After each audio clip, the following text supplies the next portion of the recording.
I'm here with a special guest. I consider him special because his life story is very special, and he has something to tell us in regards to drug addiction and treatment. His name is George. George, how are you? I'm fine. How are you doing today? I'm doing good in bed. Great. Blessed, Yeah. So I was quite pleased to have met you because we've been doing these programs for a while now, and we have been looking for people who have reformed completely. You know, we talk to drug users and we talk to reformers, and you are one of our first reformers. I would want to know, and I'm sure the audience would want to know, how did you do it? We want to start to speak like from my past. Yeah. And I was one of a person who was taking drugs. I was really addicted to drugs. I've been taking broccoli, crystal meth, Doritos, candy, any type of drugs, injections, you know. But to me, I would just say I met Christ. That's why it happened to me. Okay. That's why I overcame drugs. That's why it happened. Okay. For how long had you been taking drugs? Yeah, I've been taking drugs for more than 15 years. Wow. Almost 15 to 18 years taking drugs. So I started taking drugs when I was young. How did you start?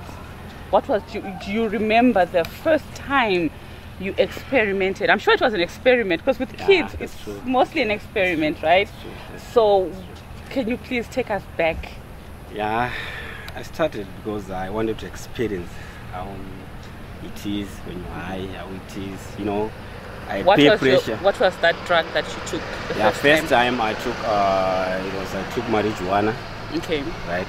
From there we started taking broccoli. Okay. That's the drug we started to take. And I would say I had peer pressure again from the friends that I was playing with. Okay. Yeah, they wanted drugs more, so I was joined to them. Then I started taking drugs. I started taking broccoli and marijuana. I was saying. Were you at school? Yeah, I was at school. I was at Form 4. Form 4. And then I started taking drugs. Okay, and what's your level of education now? Did you get all the way to Form 6? I didn't go to Form 6. I just ended up in Form 4.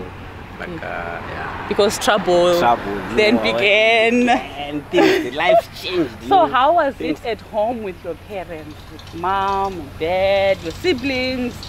How were you relating to them? It was hectic. It was not well, because I started changing my character. Okay. There was something else. I started becoming a thief. I was thief. Started taking money from home, selling things. You know how it is, because you won't be affording those drugs. You want them more and you can't afford. So you started doing things which are not well, taking other people's money. You know, you just have another character of your own. You start to be rough to your families. You started to change. You know, so you'll be someone else. It won't be you. Were you at home most of the time, or maybe your parents tried to send you to other relatives or places?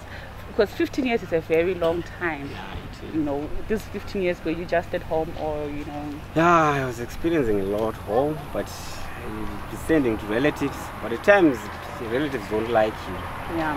When you're such a person that you're a drug addict, because I couldn't live without drugs. Okay. I would want drugs each and every day. When I wake up, I should take drugs. Yeah. You know, and my life became even worse when I started to take Torino. It was lately.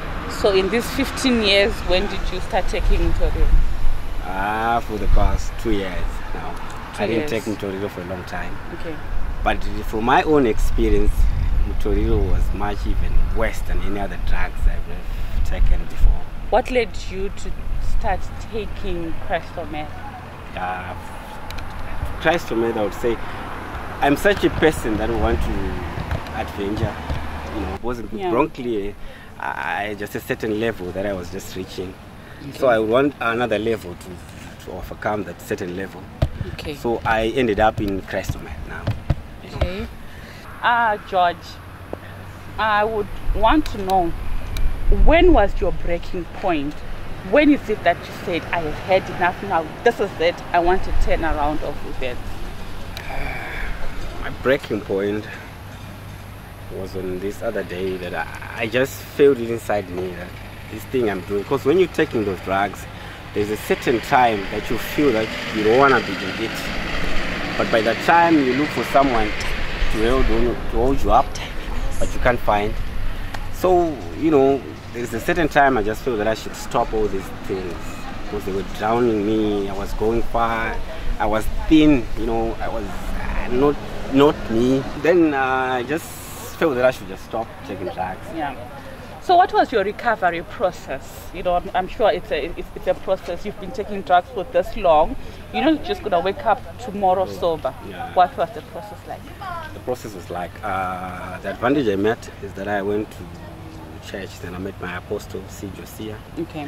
I was a son to him. He gave me Jesus Christ, the one I'm serving right now. Wow. Then at the same time, I started to rehabilitate myself. I isolated myself, you know, from my friends, like those who taking drugs and stuff from the community. Then I was alone, like I was doing my things alone, growing up, and I didn't know is a no to drugs. Yeah. And I didn't tolerate to anyone. Just changed. Yeah. Yeah. Somebody once said,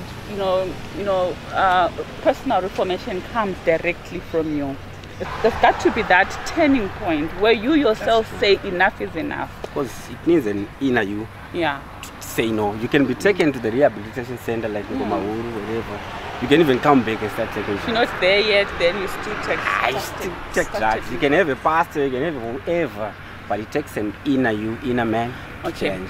Now, as a child, you know, with a history of drug use, what would you tell a parent right now who is sitting at home feeling hopeless, you know, with a child who is abusing drugs? To the parents, I would want to encourage them that police won't solve anything. The children that are taking drugs. It's either they go to churches, they go to counseling, they have their kids being counseled, you know, go to churches, talk to pastors and stuff. Because most of the parents, they go to police thinking that they will change. So you've been to the police? Yeah, I've been to the police. And what was your experience with the police there as a drug user? It's not a good place, I would say. Yeah. Yeah, it's not a good place to be in prison. But at the same time, I wasn't in jail. Okay. Yeah. But at the same time, it's a place that can teach you to change. Well, just come back to the society. You see friends, you know, that's when friends start to become more. When you say you want to stop. So the peer pressure continues. It becomes even more worse than it was before. The moment you say no, I think it's the devil himself. Yeah. When you say you don't want to take these drugs no more, you will have more drugs than you ever had. That's why you say you need Christ in order for you to stop what is. I would say that. Yeah, it's more It saved me. Okay. So we've just spoken of parents. No. What would you say to somebody who wants to start taking drugs or start experimenting with drugs, or somebody who's been lured by friends to indulge in this? I would say, my friends, if you're thinking you want to start to experience in drugs, you better stop before you do anything to it, because drugs are not even a solution to anything. They can drag you to somewhere in another world you can't even come out from. Yeah, they will get you in trouble, you know. Like my friends, most of my friends, some are dead because of drugs, some are even not well, they're mentally disturbed, most of them. Some are even arrested just because of the drugs. Because you know, when you're in that environment, in that world, things won't be easy for you. You'll be living in another way. So I would just want to advise somebody who wants to start on drugs that you better stop taking drugs. Don't even be in drugs. No matter what the situation you're facing, it's better you seek counseling or something else than to do drugs. I say no to drugs. That's what I would say to somebody who wants to start drugs. Okay, what of somebody who is using drugs now? You know, they're already in it. Yeah, I understand. Somebody who is already in drugs, I would say, if you feel that you want to stop, trust me, you can make it. If you feel that you want to stop, you can make it.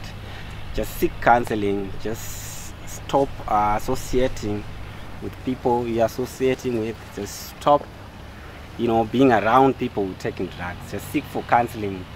or somewhere else, maybe the church, or even talk to your parents. You know, you just tell them, "Hey, I want to stop this thing," because it takes an inner you to stop. You just have to stop. If you are in drugs, I would say that. Okay, so what do you spend your days doing now? Yeah. What time do you go to work? Your hobby? Because work back then you were always looking for drugs. Yeah, this is a different type of life, second life. Yeah, it's a second So life. what, tell us about the second life. Me, I have passion in cars. Okay. Yeah, I want to be a car dealer, car seller, like I was once. So I'm just trying to Start your be own something. in car selling, Then I'm trying to open my own car wash. Okay. Things to do with cars. I want to be in car braking. That's my passion. So I'm just working on it bit by bit, but that's what I spend my day doing. And then lastly, to the community, the community, the society is crying every day, no to drugs. Can somebody please help us? What do you have to say to the community, in terms of even helping those who are coming out of the drug system? What is their role? What is the community's role? Yeah, the community's role now is like to work with organizations, or maybe people like you. I'm saying that, yeah, you're there to help community. They should work with you to do. Yeah, and yourself too, because now, and yourself too. The community should work with us, I would say. Yeah, helping us, to help these people out of drugs, because we need a lot of things. It takes a community. For people to change and to. So they have a big role, more than us. They have a big role. Then they also should take people who are coming from drugs. If they want to change, they should take them back. Accept them for jobs, for even sponsor them for business. Like you are now saying, and we were together earlier on. We just assisted somebody who was coming out of prison, and there's she is stuck. She has no accommodation. From prison. She has no food. She don't even know where to go. But she wants to reform. She wants to reform. But there's no help. So that's when the community gets in. It helps. Gives accommodation, whatever needed, jobs, to those people. I would say that's the truth of the community.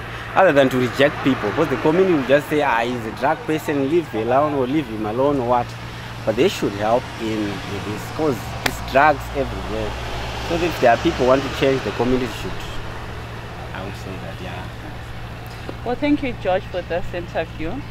Thank you so much, and let's continue working together from this day onwards. You're welcome, I appreciate it. And that's it, our viewers. We'll be back with more special interviews in this fight against drugs and crime.